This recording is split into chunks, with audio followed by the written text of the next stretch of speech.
Welcome everybody back to another Maui Athletics podcast where we do our Q&A from all of your questions over social media, Facebook, Instagram, our Mighty Networks community, and YouTube. And we've got another great set of questions for you today to go over to learn everything fitness and nutrition. So let's start out. We have a limited amount of time and a ton of questions to get to.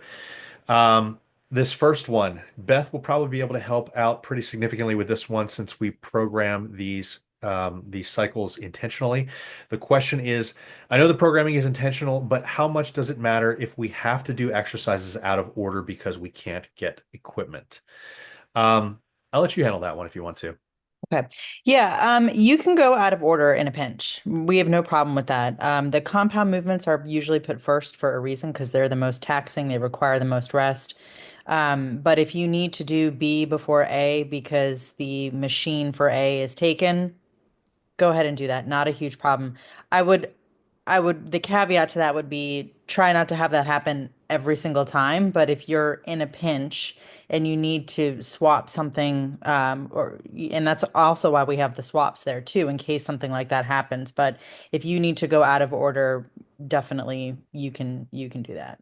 Yeah, I want people to understand that when we're programming these things, there is a reason for the order. Yeah. So optimally don't change the order. But I mean, I 100% agree with everything that Beth said. There is intent to exercise order when you're programming, and typically there's a lot of little nuance to it, but just as like a broad brush. Um, the bigger, more kind of intensive compound lifts will often come earlier in a cycle. And particularly the movements that we are looking to help progress you the most, because there are a lot of exercises in a training day. Typically, if you're programming correctly, it's between 4 and 6 or so exercises in a day, because if you go significantly beyond that, fatigue becomes really problematic. You can go beyond that with certain things. I mean, calves, abs, I typically don't count towards that number because you recover so easily from them, and they're not taxing at all. Um, but within that 4, 6, I mean, 7 exercises or so in a typical training day, those first couple exercises are going to progress much better over that training block than anything else. That's just the way that it is. When you're fresh for an exercise, it's going to progress better. As you put progressive overload in play and you're increasing reps or you're increasing the weight or you're increasing sets, you're going to get a downstream effect to where there's more fatigue built up for some of those later exercises. So oftentimes people will get frustrated and they'll say, I'm progressing in my weight in those first 2 exercises or so, but I'm not in the later ones. What am I doing wrong? Well, you're not doing anything wrong necessarily.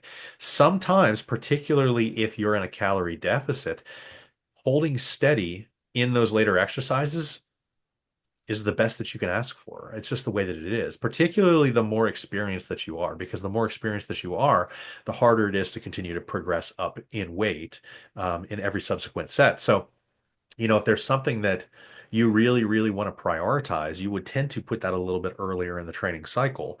Now, we're not gonna prioritize some of the, smaller musculature because you're still hitting that with some of the bigger compound lifts. Like you're still hitting triceps with your chest pressing, you're still hitting biceps with your back rowing, both vertical and horizontal. So, trying to say, hey, let's throw bicep curls in at the beginning of a training day because that's my priority isn't necessarily the right move for overall progress. Even though that makes a little bit of sense logically without, going into details. But we do put things in an order specifically for a reason, either recovery or because we want it to progress the best or because it's the most CNS intensive. There are reasons for where they are. Having said that, everything that Beth said is 100% true. If on occasion you have to shift things up, particularly if it's like shifting the first or second exercises or the second or third exercises or the third or fourth exercises, that's not that big of a deal. I probably wouldn't shift the first and the fifth exercise Yeah. if Yeah. possible. I would probably shift it with the one next in line. Because you're in that case, you're probably like by the third or fifth exercise, you're in the what most people would probably consider accessory work. So like bis and tris or something like that. So if you do a bicep exercise and then your exercise A was supposed to be a heavy row, your biceps are going to be a little bit taxed and they're involved in a heavy row. So I think that's a good caveat to make that if it's like A or B or C, I think those are fine to kind of Less of switch. a problem. Yeah, Yeah. agreed. Yeah. Yeah, and so there, even with accessory exercises, there's sometimes a reason for the order. Sometimes there isn't. Sometimes there is. Like for instance, if I was going to do like an upright row, like dumbbell or barbell, I would probably put that in most cases ahead of something like a barbell or like a dumbbell curl. And I would Hmm. do that Yeah. because if we tax out your biceps, that's going to become an annoying, it's going to feel annoying when you're doing like the upright row Yeah. and everything like that. So for the most part, Beth's right. Those accessory exercises are largely interchangeable. Sometimes they're there for a reason. And this is again why, as just a blanket statement, follow the order if you can. Yeah. In If a you pinch, we understand that's going to happen from time to time. And honestly, in a pinch, that doesn't mean that it's happening like every time that you go in. If it's happening Right. every time that you go in, Yeah. comment in Mighty Networks and say, "Hey, I'm always having this problem. What do you suggest?" Because Well, and that's in when you that want case, us to help. that's what the subs are for. Like Hmm. if you're habitually like there was a couple of training of my personal training cycles ago. My coach had programmed something in for me, and at the time of day that I go to the gym, there was somebody else who was literally always doing leg extensions at the same friggin' time of day that I was always trying to do them, and I just had to sub out like dumbbell cyclist squats instead. Like th that's why the subs are there as well. So if you're running into that time after time after time and it's habitual, I would just move on to one of our subs in that case. That's a great point. Yeah, and I agree. There's a B. That's the A. This is the B to this question. Why are reps higher this cycle? So I love that somebody actually caught this. I was waiting for somebody to catch it. So that means that this person is paying attention. So gold star to you. So in our cycles, we are going to repeat exercises. You're not going to get a new set of all different exercises every single time we change cycles. So typically, if we've introduced a new exercise, so for example, in this current cycle that y'all are in, the on Monday's push day, we have a V squat machine for the folks in our commercial gym, and the reps are 10 to 12. The next cycle that we do, that exercise is going to stay in and we're going to drop the reps. So, this is a way for us to continue to apply the principles of progressive overload over multiple cycles. When we introduce a new exercise, we may not, but we may start it at higher reps so that we can drop the reps over the course of, say, 3 to 4 cycles, and we'll end up on a V squat machine with maybe 4 to 6 reps at, the last time that you see it in a cycle. So this is just another way to progress you. And the most of the exercises that you see in this current cycle that are higher rep are probably going to repeat in the next cycle to allow you to go even heavier and progress even more on that exercise. So I love There, this question. there are also benefits to doing a variety of rep ranges. You should Mhm. never stick to the same rep range. Yeah. Um, for a variety of reasons. I mean, you can get a little bit more of a mind muscle connection with some. You can get a little bit more strength endurance with some. You can get a little bit more maximal strength with some. If you really want the best hypertrophy and strength progress possible, you throw in a variety of rep ranges. Anything from like it for the best progress, you're typically going to be anywhere between like 3 and 15 or 18 reps. Now there's that's like the bell curve, right? And so like Yeah. there's a little bit of room going beyond those. But like there's a reason that in most cases we're not giving you 30 reps. Now again, for musculature that really recovers easily, we could, like abs we could. Mhm. Calves we could give you some very high reps and that could be Anything with intentional. But like but banded work can be banded really, work, yeah, but we're not going to give you like a 30 rep bench press. Like that's never yeah, going to happen because there's no reason to do that. That is excessive fatigue. It's excessive soreness for no benefit.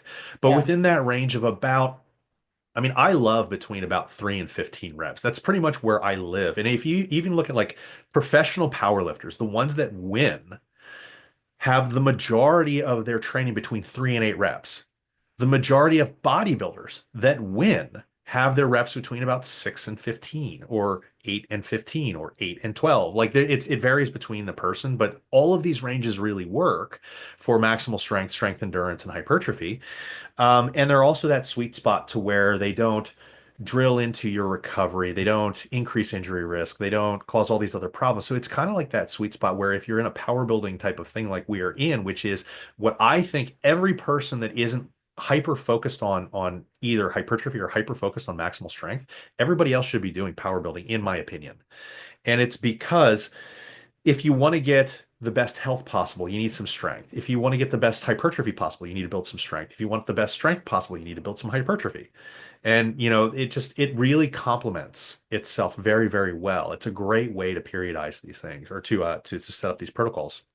And so this is the type of training that I do because one, it keeps things fresh. But if you have goals that aren't just straight hypertrophy and that's it, or straight strength and that's it, you want to have a little bit of both because you can increase both at the same time, up to essentially your genetic limit if you do this right and you sleep and you get your nutrition down pat. So these are all really good reasons to be training like this. And I love power building because I think it's the best of both worlds. It keeps things exciting. You get to lift heavy, you get to challenge yourself with some cool isolation moves and some unique moves that aren't the Instagram. I'm going to be upside down in a Smith machine doing absolute bullshit type stuff. Like you actually get some fun things that aren't stupid. Whereas with like a lot of just straight powerlifting, it's like you've got like six exercises and that's it, which is it can work, but it's just not as fun and you don't get the same hypertrophy benefits in the same way. And this is a good way to be a really well-rounded and reduce injury risk and have the best health and everything possible. And I think that this works really, really well. So on to David's question. Are there any creative methods of cardio that don't involve loading legs besides hand bike and swimming? I believe that David has an injury in play. So for anybody that is looking to minimize loading of the spine, minimize loading of the legs, my recommendation when you bring swimming out, swimming would have been one of my recommendations. The other recommendation that I would give would be something like a ski erg or a hand bike. Um, I've probably taken the obvious ones. Do you have anything else, Beth? Yeah, so you can row. You can use the row machine. I've actually seen some people get really creative, because I think with David's injury, it's just one knee that is kind of messed up right now, where they've Yeah. put the injured foot on a skateboard. So your good leg is strapped So you need into to buy a skateboard yeah, your good leg is or a roller skate.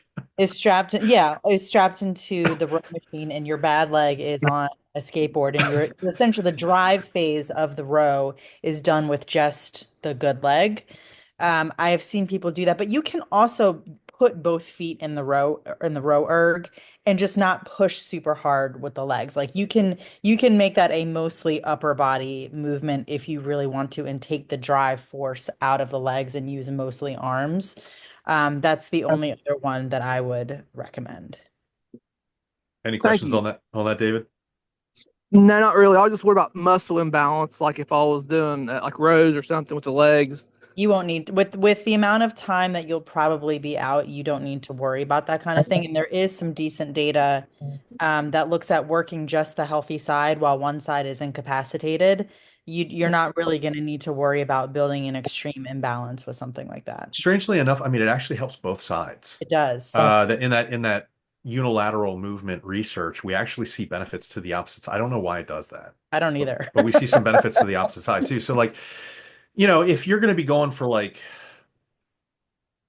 8, 12, 16 months like this, you're going to get a little bit of an imbalance, but you're still going to catch up faster with that opposite leg just doing this and staying in play, um, than if you're just not doing anything because it Yeah. does seem to have some transfer. It seems to tell your body, hey, we want to get you both to the same level, so it almost accelerates that. But I mean, that's why I would probably just stick both feet in the row erg and just row. Because you can really limit how much you push and drive with the legs on when you're rowing. Do you have a ski erg available?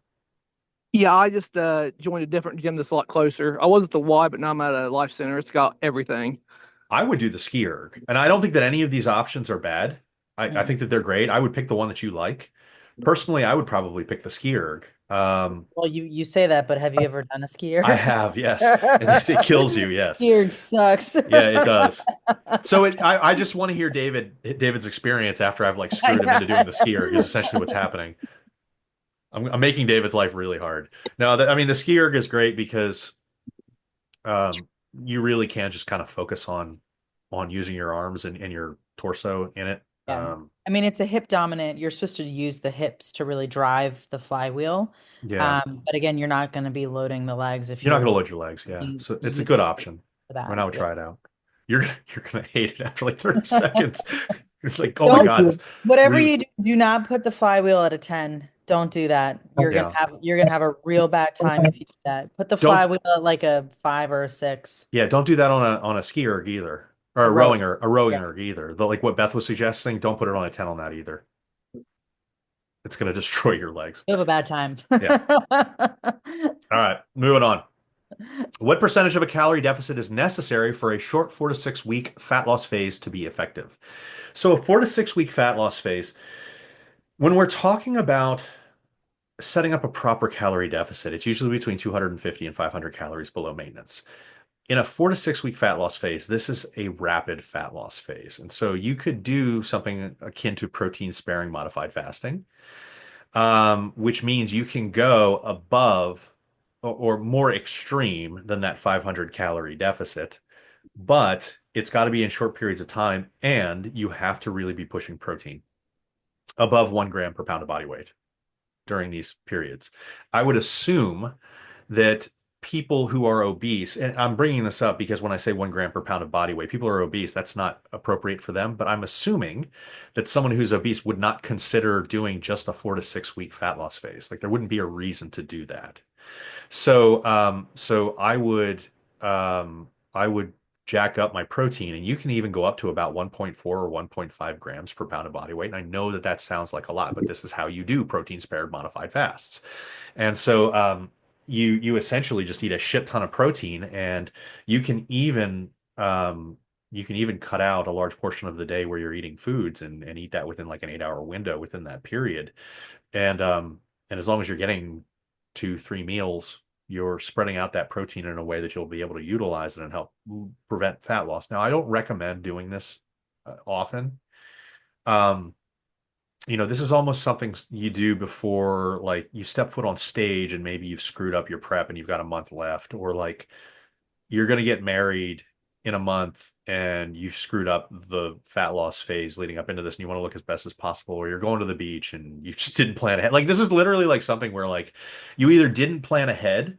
You're crash dieting. Yeah, you're essentially crash dieting, and this is a way to crash diet to minimize the effects of the crash diet, right? And so protein spared modified fasting can be used effectively, but it's not preferable if there are other options. And so that's how I would set this up if I was in that position. What are your thoughts on dairy, especially with regards to women's health? I am not lactose intolerant. Dairy's great. It's one of the best food groups that you can have. And anybody that says that humans weren't made to eat dairy does not have a significant experience with European ancestry people. People of European ancestry are very adept at digesting lactose and dairy and everything like that. I mean, there's a reason that it was goat and farm country. They did a lot of herds of these different types of things because humans use this for millennia. So yeah, we can do it just fine. If you are of Eastern Asian ancestry, you may have more of a problem. Asians have something like I'm like 80, so I think it's either 70 or 90%. So I'm going to say 80% issue with lactose intolerance. Asians have a very large proportion of lactose intolerant people. So sometimes when you hear people making this claim, it could be an Asian coach, and they're like, none of my people can eat dairy. And it's like, well, yeah, I mean, you're working with Chinese and you're working with Koreans and you're working with Japanese, and they don't digest dairy very well. And so if you are lactose intolerant, certainly don't do this. Being a man or a woman makes no difference. And so Well, that, I do want to touch on the women's health thing because especially for women that are aging, you do have to worry about osteoporosis in a major way, especially oh, right. if you've lived your life and haven't been weightlifting and all that stuff. Calcium and vitamin D are crucial. So I'm a big advocate of dairy for women in particular, because it's a great way to get in that calcium and vitamin D that you're going to need in your later life.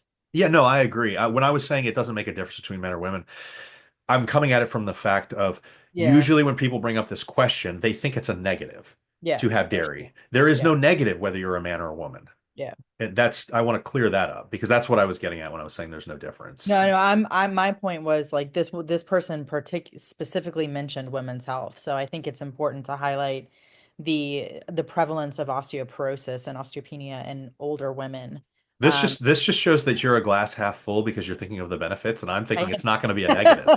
So like, I'm like, Shut up, that's stupid," and you're just like, "No, it'll help," and I'm like, "Okay." It'll help you, please. No, I mean, she's right, but like we were coming at it from different angles, and Yeah. so my thing is, I will typically this question, this is me being me, right? This is the questions that I receive. And I receive questions all the time, both from men and women, from because of the influencers and because of the myth busting that I do.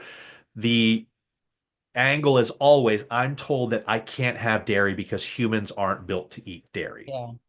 And so when I That's say it the doesn't matter mentality. for a man or a woman, I'm coming Yeah. from that angle, and that was without nuance. And so the point that you're pointing out here is really good.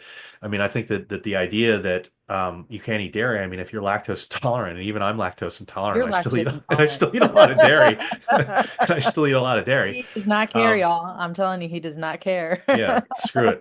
And so I think humans can eat dairy just fine. And like I said, I wanted to bring up Asians because that's a very distinct population that's very different, particularly compared to Europeans. We're almost on opposite ends of the spectrum as far as that goes. Now, there are some Asians that can have dairy just fine. And if that's the case, that's the case. And that's cool. But you might hear, depending on the coach or influencer that is talking about this, a slant one way or the other. Like they might lean one way or the other on their opinion on dairy because of who they are in the population that they work with. And so I wanted to point that out because I want to say, if you and your friends and everybody says I can't eat dairy and you're Korean and all your friends are Korean, well, you might you might be seeing that for a reason. And so there's not anything necessarily wrong with dairy. We just have to take the individual into account. And if the individual can digest it, and there's a lot of the human population that can digest it, then it's perfectly fine. If um if you can't, then you have to find other alternatives for calcium and vitamin D. And so that's what you do. I don't understand why they worded it this way, so let me read it and then I'll reformulate it. Is it interesting to drop my calories a little in my non-workout days? No, it's not interesting. It's not necessary either. We've covered this in the past, but I want to reemphasize this. You should never drop your calories on your essential rest days because if you're lifting regularly, you have about a 48-hour response, like a heightened anabolic response. It changes depending on where you are as far as training experiences. Really trained individuals, it's about 24 hours. Beginners, it's about 72. So I would say it's about 48. You have about a 48-hour response to training, like an anabolic stimulus. And so the next day, even in advanced people, you're still needing those calories. You're going to be building and repairing in that time period. So why would we take away the fuel that's needed to build and repair? And people always get this weird idea, and I don't blame people for thinking this, but it's weird once I explain it. The idea is if I'm not using calories to do an activity, then my body is not using calories. And that's a bizarre thing because you got to think my body's always repairing immune system, maintaining homeostasis. Like all of these different things are going on. Like you're always burning calories and lifting weights and intense cardio is causing a burn of calories, necessary calories to bring you back to homeostasis, to build more muscle, to build more strength, to improve the cardiovascular system. And that lasts more than 15 seconds after your workout. And so people think it's like it only happens during the workout. And then you bring up the concept, oh, you need to sleep and you need to rest. And they like in their mind, they're like, yeah, oh, I do. That's when recovery happens. But for some reason, the calorie part of that just completely goes out of everybody's mind. And they're like, well, I don't need to do it today because I'm just kind of relaxing. No, you absolutely need to do it that day. The only time that you would even consider doing that is if like maybe you work out one day a week and then never again. And so like, sure, you might need those extra calories for the next 2 or 3 days. And then the rest of the week, you probably don't. But if you're actually exercising, that's not going to be your situation. So the answer is typically if you're exercising regularly, you always need those calories. And so don't cycle calories up and down. based on training day or non-training day. It makes no sense to do that. I also don't like the concept that you have to like earn your calories. And I know that there's a very popular app that does this to people that severely drops their caloric intake on non-workout days. It's just a bad app then. I don't even know which one you're talking about. Don't bring it I'll up tell because you, then I can make fun of it. But I'll tell you I, later. But it's like I like it is to me like that's a little bit of like a red flag. Like, oh, I can't eat as many calories on my non-workout days as I do on my work. I don't know. Maybe I'm hyper focused on that kind of thing. I just don't like that type of mentality that you're somehow having to earn the calories that you eat I mean, on that your just means that that app was made by somebody that doesn't understand what the body's doing. So I don't know what app it is, but like you would, there's no reason that you would do that. And I've made posts with all of the research on Instagram to show this multiple times. And every time I do, um, people seem to take it rather well, I think. This is not one of those things like when I bring up like sleep trackers and stuff like that, and I point out that they don't work and everybody loses You're their like, goddamn "It's mind. Like bad." people, but it works for me. No, it does. It does not work for you. I No, know it it doesn't doesn't. work for you. It doesn't work for anybody. It's never worked in the research. And so, this is one of those things that like people actually accept this answer. They don't accept that answer. But all right, moving on. Thoughts on viral microdosing of GLP-1s. If someone is recommending that you microdose a GLP-1, I would probably ignore them because that's essentially at this point borderline drug abuse, if not flat out drug abuse, because GLP-1s and this may become an indicated way to use this in the future, but it's not right now. And so it's essentially like saying just do a little bit of cocaine and it'll give you these benefits. And it's like, well, that's not what it's been studied as, and that's not what we've seen in the research, and that's not who's indicated Off-label, for it's it because off-label it's use. off-label use. And if they're pushing it on you, you're not an indicated person. People that have been given the recommendation of microdose of GLP-1 are not an indicated population of people for the drug. I agree with that because they're probably using it for vanity purposes, which like If you need it for body fat or if you need it for obesity or for like an eating disorder, you're not microdosing. right. So it's only for an unindicated population. Yep. It's somebody who wants like the last 5 or 10 pounds or something like that. Right. And we might find in the future, like, look, this is one of those things that I admit 100%. I could change my mind on this in the future when we get data that this works, it's safe, and there are good outcomes long term for people. Rather than them just spending hundreds of dollars to thousands of dollars to microdose this thing, I guarantee you the people that are microdosing are not planning on running this for the rest of their life. They're going to microdose this thing for a few months. They're going to get off of it. They're going to gain all the weight back or whatever, the health shift is back. And then they're going to be like, well, shit, I'm right back to where I was. I didn't learn any habits. I was just microdosing. I was doing all these other things. And it's because there's no data supporting this, it's just an irresponsible way to push this forward. And they're either influencers or they're doctors that are not following their Hippocratic oath. And that's what bothers me about this stuff. Like you don't go out and say, "Hey, look, take these drugs like this. We've never looked into it before to see what it does, but it could work, so try it." Like that's not how you give drugs. Like that's it's just not. And so it's this is a wild time to see this type of stuff. And like you'll see in these conversations that we have here that it kind of drives me nuts. But it drives me nuts because it's irresponsible and any good doctor should not be doing this. You don't say, "I think that this drug might do this. Have fun." Yeah. Like Yeah. that's not how you prescribe drugs. Like, did you take a pharmacology course in med school? Because this doesn't look like it. Yeah. So it's wild when people do this. And again, this is one of those times where I could see this actually being a thing in the future, which is why I'm really emphasizing that I could change my mind on this. It is not the basis of the idea that drives me nuts. It's the fact that we have doctors and influencers doing something irresponsible. And if a doctor tells you, and I know a couple doctors that are doing this, but they're also getting kickbacks from the compounding pharmacies that are selling this stuff.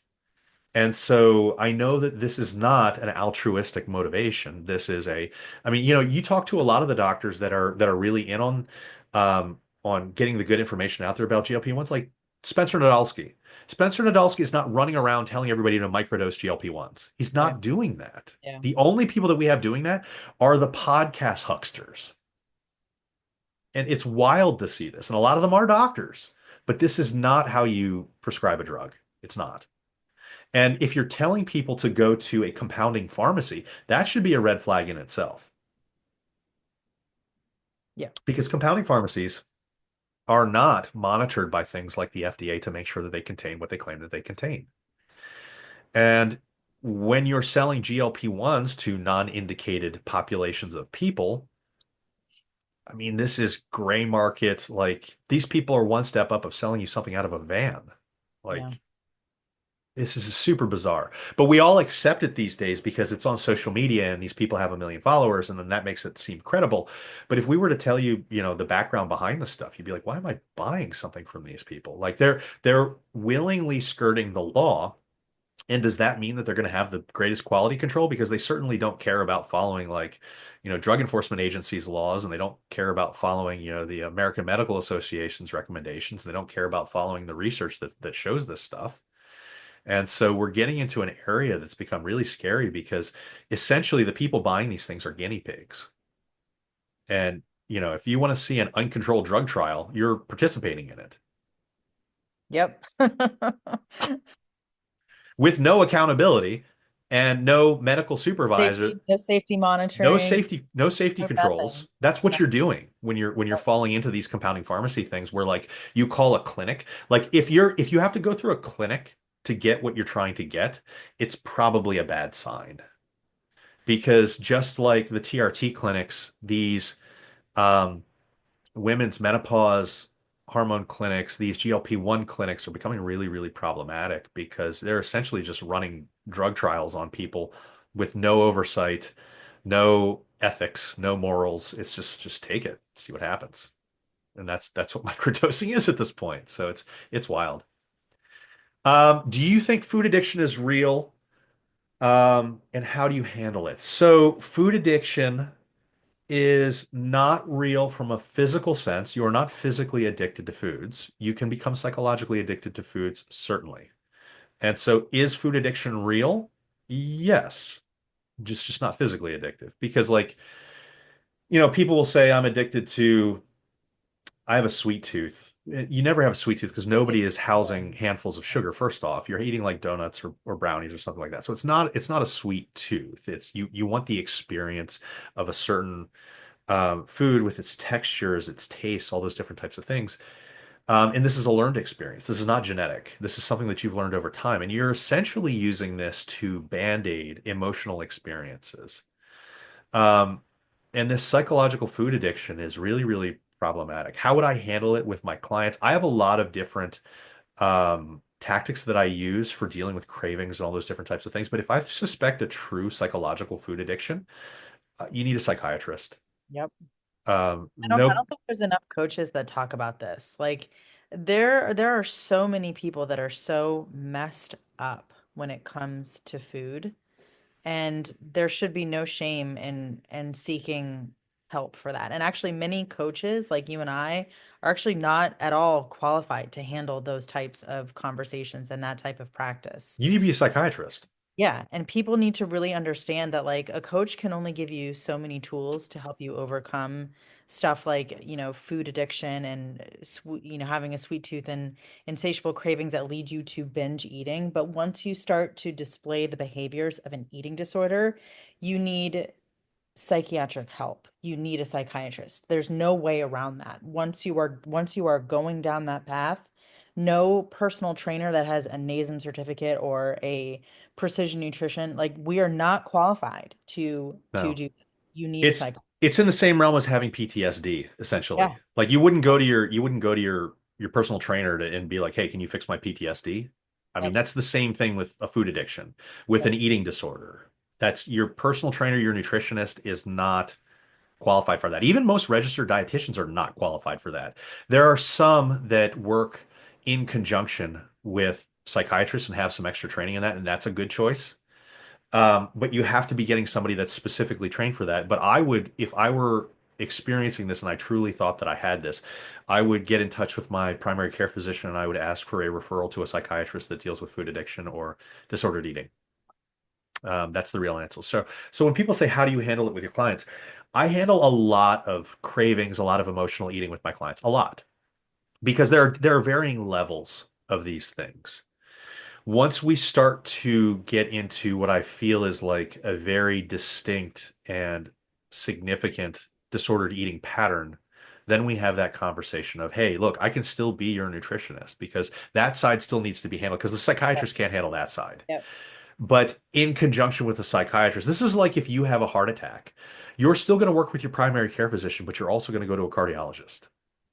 And so this is getting the right help for that person. And so when people ask this question, I wish we had a distinct answer for it, but there is none because even like a psychiatrist couldn't give you, hey, this is the answer for it.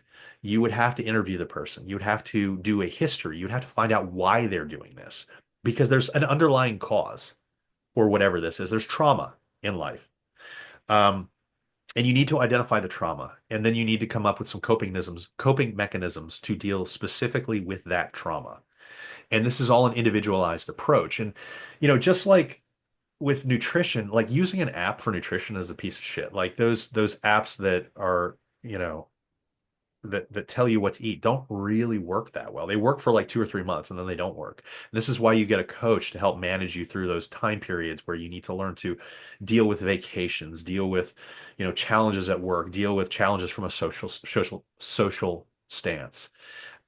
There's a lot of ancillary things that you need to deal with. And the same thing with a food addiction, you need to deal with the causes and all the ancillary things that come with that. And the psychiatrist is really the appropriate way to do that. So I wish that I could give you a really distinct, easy answer for this. There isn't one. I can tell you the right answer. And the right answer is to stick with your nutritionist to help you make the right food choices and then to also get with the psychiatrist to help manage those feelings and those coping mechanisms to deal with whatever's causing that. Because, like I said before, I mean, we've had research into this type of stuff, and all of the experiences of this is not genetic. You are not genetically addicted to food. That's not the way that it is. Some people have higher hunger drives, but that doesn't mean that you're addicted to eating donuts. Like you could be, if you had a higher hunger drive, an apple would work. Yep. This is an addiction that is a learned habit. This is something that you have learned to do in place of coping with something emotionally maturely or emotionally productively, and you're doing this. And that doesn't mean that there's anything wrong with you. This is not to be offensive or anything like that. This is to say this is what it is. But it's good that this is a learned instance because that means that you can unlearn it. You just need the help to be able to do that. And you need to go to the appropriate people to make that happen. So this has been a very serious round of questions, more serious than what we normally get to. But like hopefully, I mean, these are serious questions, and this is a very serious thing to be able to cover. And hopefully this gives some people some insight so you can get over this finally. All right, let's move on. Hopefully we've got some lighter questions coming up. Um, what is happening during a 2 to 3 minute rest period? Why does a longer rest equal better growth?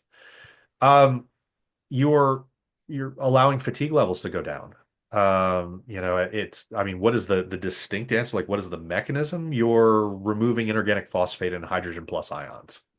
I mean, I don't know if anybody actually wanted that answer, but that's what's happening. So you're removing some of those things that cause the burn, some of those things that prevent you from contracting the muscle tissue. You're allowing the actin myosin filaments to relax a little bit. That's the nerd answer. The answer for the layperson is you're fatigued if you try to lift too soon after a significant set where you've taken things in proximity to failure. And it gives you the ability to recover and then hit your next set with adequate intensity. And by using better adequate intensity, it's a better rep. And so it's more quality over quantity. And some of those higher volume programs will just throw tons and tons and tons of volume at you and give you 30, 45-second rest periods and just say, keep going, and even though you're not lifting as much, they're essentially making up for a loss of intensity during those sets with higher volumes. Now, the problem with that is it lowers your strength progress over time, which will ultimately lower your ability to build lean muscle. And it causes much higher levels of fatigue. So you beat the shit out of yourself for less overall progress, particularly long term. And so that's why when we look at studies, and you can go to mauiathletics.com and type in, interset rest periods into our blog, and it will take you to my article on this with all the research. And it shows that 1.5, 2 minute, maybe 3 minute rest periods, depending on whether it's compound or isolation exercise, depending on the rep range that's involved, and maybe even a little bit longer, is necessary to lead to the best overall progress because you need that time to recover. I mean, you can even go up to about 5 minutes in some of the really heavy compound exercises and maybe a little bit longer for certain people, but between 1 and 5 minutes is kind of the sweet spot for rest. But for the majority of movements, it's about 2 minutes. And yeah, I mean, there's a reason that when we program both for our one-on-one clients and for our Iron Core group fitness training, we actually give specific rest periods, and it's there to optimize the benefits that you get. You jumping earlier into a set is not going to give you a benefit. It's going to feel harder. And like a lot of people like to say, oh, well, my heart rate's up and therefore I'm working harder. I mean, that's not going to do anything for lean muscle building and for strength building. And that's the reason that you lift weights. So, take advantage of that as best as you possibly can and see the best progress possible. Um, Recommended daily fiber intake. You want to take that one, Beth? Do you have an opinion on that one? Um, I forget what the calculation is for body weight, but I typically tell women, 20 to 25 grams a day, and for men, probably, 25 to 35, depending on body weight. Most people are hitting like 10. Yeah, I mean, so it is based on body weight. I don't give recommendations based on body weight either because I think that if we tell people it's this per pound of body weight, people just won't do the math. Well, there's I mean, also another calculation for like per thousand like X many yeah, gram, thousand yeah. calories, whatever it is. I But I usually just do the blanket of like 20 to 25 for women, probably 30 to 35 for men. I'm 25 for women, 35 for men, or if I'm just giving a blanket recommendation, people I say about 27. Um, they For the large majority of people based on body weights, that's going to fall into the right range. Yeah. It may be over a little bit for women. It may be under a little bit for men if we say 27. Mhm. But it's still a good goal, and it's probably a hell of a lot better than what you're doing already. And this is not to get down on anybody again. This is just the reality of I've worked with hundreds of people, and I know where people's fiber normally sits, and it's much worse than that. So if you want just a blanket recommendation, I would say about 27 grams. Shoot for that, see how you do, and go from there because that's a decent recommendation for pretty much everybody. How do you know what your goal weight should be? You don't. You don't, and you never will, and that's okay. And you should not be basing anything off of goal weight, in my opinion.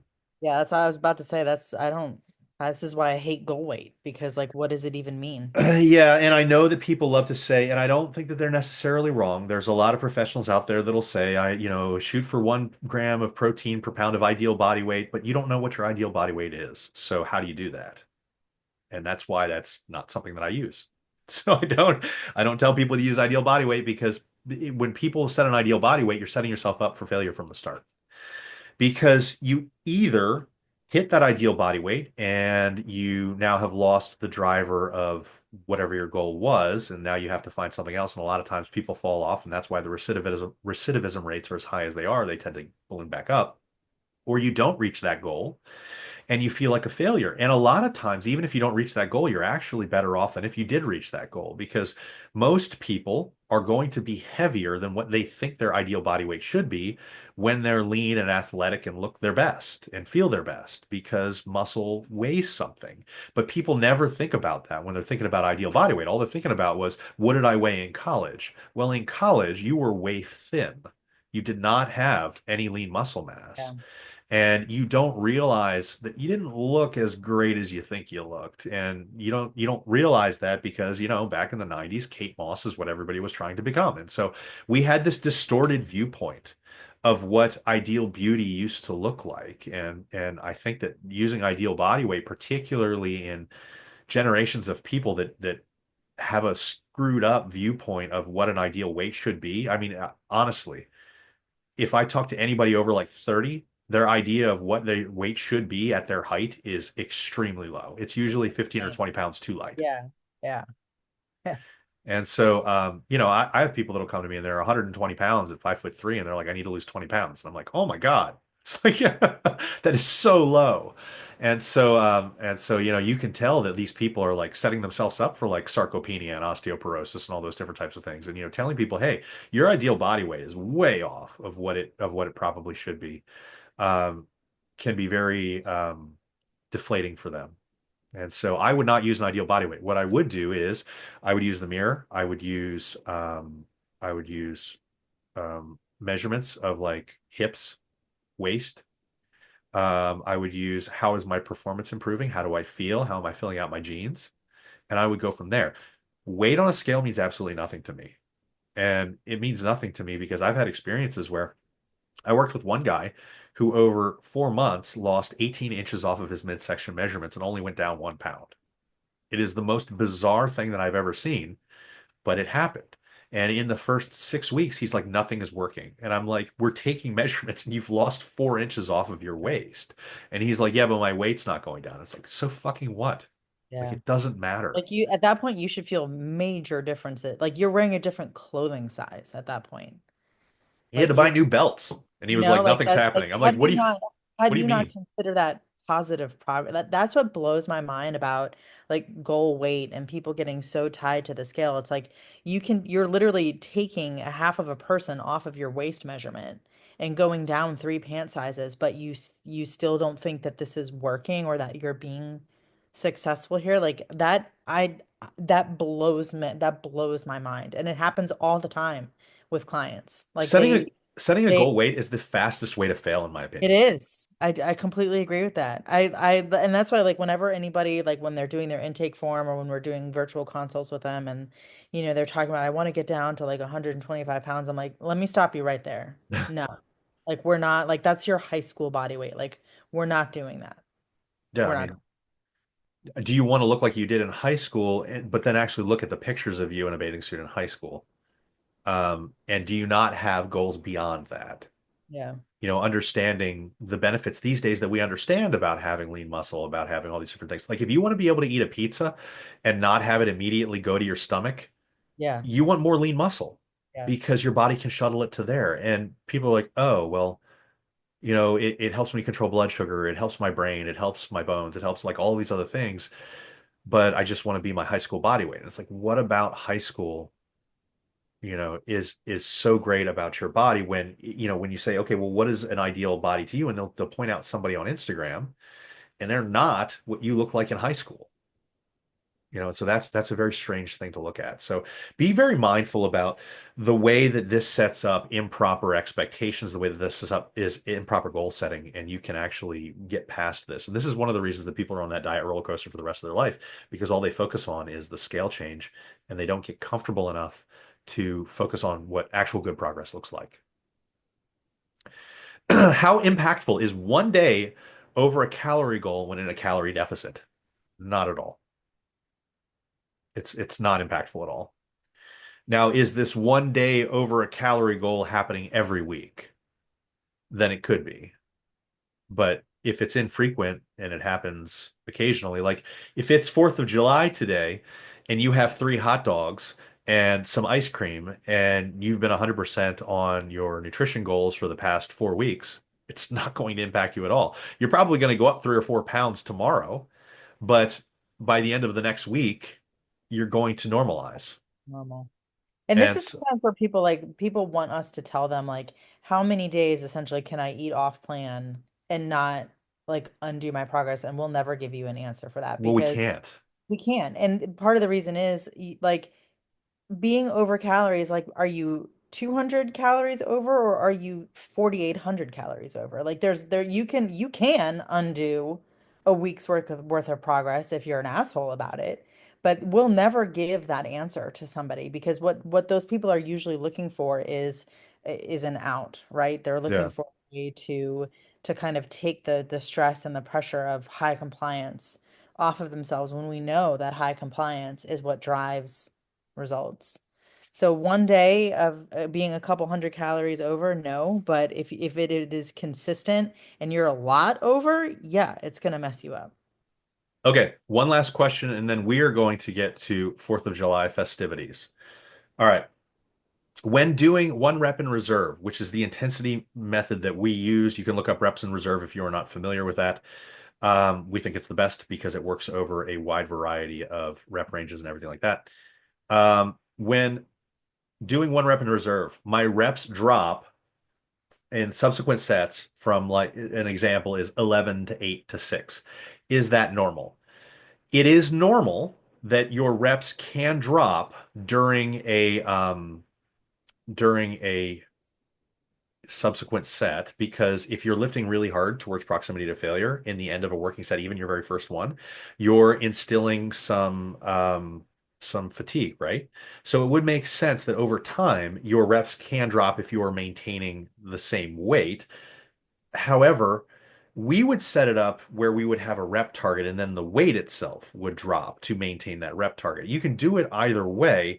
I would not recommend doing it this way because when you do a pyramid set like this and you have most of your reps weighted in the beginning, you're going to make it so you're more fatigued for those later sets. And what we end up seeing is when you do workload, which is you take the weight multiplied by the number of reps that you get to see the total amount of tonnage that you're moving, it is inferior to go from higher reps to lower reps if you are dropping, if you're trying to maintain weight.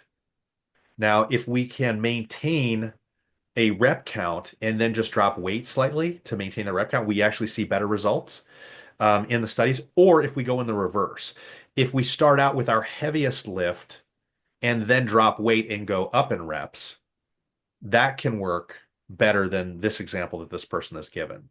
So essentially like a reverse pyramid Pyramid. tends to work better if we're looking at overall workload. But I would set it up though, personally, I would set it up the way that we do, where we do a double progression model where we'll say like 4 sets of 10 to 12 reps or whatever it is. And then you try to hit that 10 to 12 rep mark with that one rep in reserve for intensity.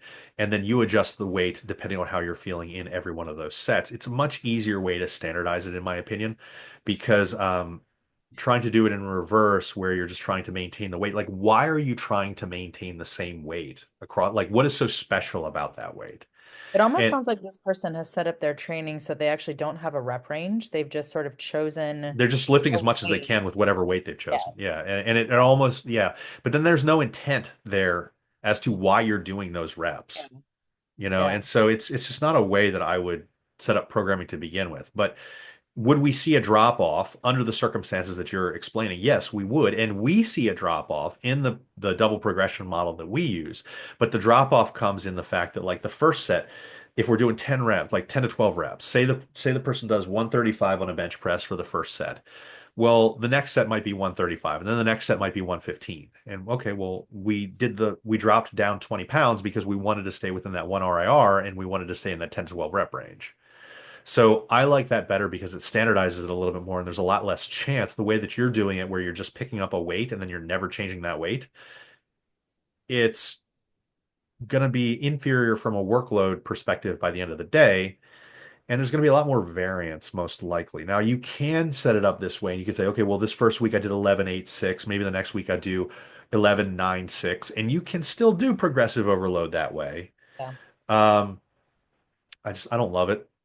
That doesn't mean that it can't work. I don't love it as much as some of the other ones. I think that it's probably not going to work as well long term as like a double progression model in the way that we use.